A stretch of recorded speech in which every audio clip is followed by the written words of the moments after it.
Hi friends, ഏവർക്കും മറ്റൊരു വീഡിയോയിലേക്ക് സ്വാഗതം. ഇന്ന് നമ്മൾ 1 കിലോ പോർക്ക് ഫ്രൈ ചെയ്യാൻ പോവുകയാണ്.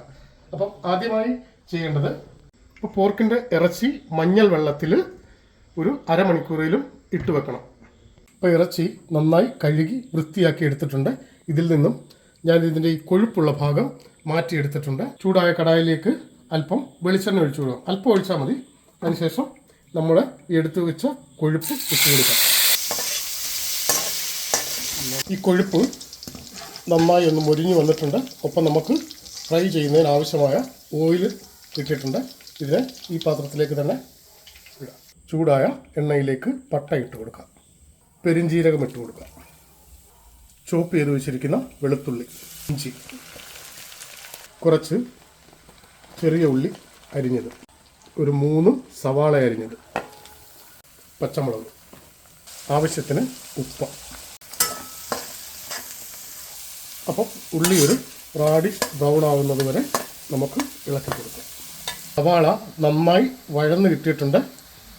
ഇതിലേക്ക് ഒരു ചെറിയ സ്പൂൺ മഞ്ഞൾപ്പൊടി, 1.5 സ്പൂൺ മുളക് പൊടി, സ്പൂൺ മല്ലിപ്പൊടി, അല്പം മീറ്റ് മസാല, 2 സ്പൂൺ കുരുമുളക് പൊടി, വീട്ടിൽ തയ്യാർ ചെയ്ത ഗരം മസാല, അല്പം പെരിഞ്ജീരകം പൊടിച്ചത്.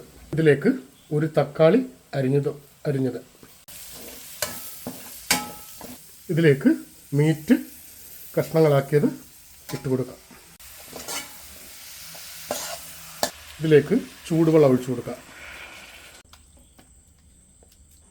ഇത് ഒരു 40 മിനിറ്റ് അടച്ചു വെച്ച് നമുക്ക് നന്നായി വേവിച്ചെടുക്കാം. വെള്ളമൊക്കെ വറ്റി നമ്മുടെ പോർക്ക് നന്നായി വെന്ത് കിട്ടിയിട്ടുണ്ട്. ഇതിനെ ഇന്നൊന്ന് ഫ്രൈ ചെയ്തെടുക്കാം. അപ്പോൾ ഇത് ഫ്രൈ ചെയ്യുന്നതിനായി കറിവേപ്പില തണ്ട് ഇട്ട് കൊടുക്കാം. അല്പം വെളിച്ചെണ്ണ. ഇതിലേക്ക് നമ്മൾ വേവിച്ച് വെച്ച മീറ്റ് ഇട്ട് കൊടുക്കാം. ഇതിലേക്ക് 1/2 സ്പൂൺ കുരുമുളക് പൊടി, അല്പം മീറ്റ് മസാല, ചെറിയൊരു spoon garam masala. Pork fry റെഡിയായി കിട്ടിയിട്ടുണ്ട്. പൊറോട്ടയുടെ കൂടെയും ചപ്പാത്തിയുടെ കൂടെയൊക്കെ കഴിക്കാൻ വളരെ രുചികരമായ ഒരു ഭക്ഷണമാണ് പോർക്ക്. പക്ഷേ ഇത് കൈകാര്യം ചെയ്യുമ്പോൾ ശ്രദ്ധിക്കേണ്ട കാര്യങ്ങൾ, നല്ല വൃത്തിയോടും ശ്രദ്ധയോടും കൂടി വേണം. പോർക്കിൻ്റെ ഓരോ വിഭവങ്ങളും ഉണ്ടാകുമ്പോൾ വളരെ ശ്രദ്ധ വരുത്തേണ്ടതാണ്. അടുത്ത ഒരു വീഡിയോയുമായി വരുന്നത് വരെ ഏവർക്കും ബായ്.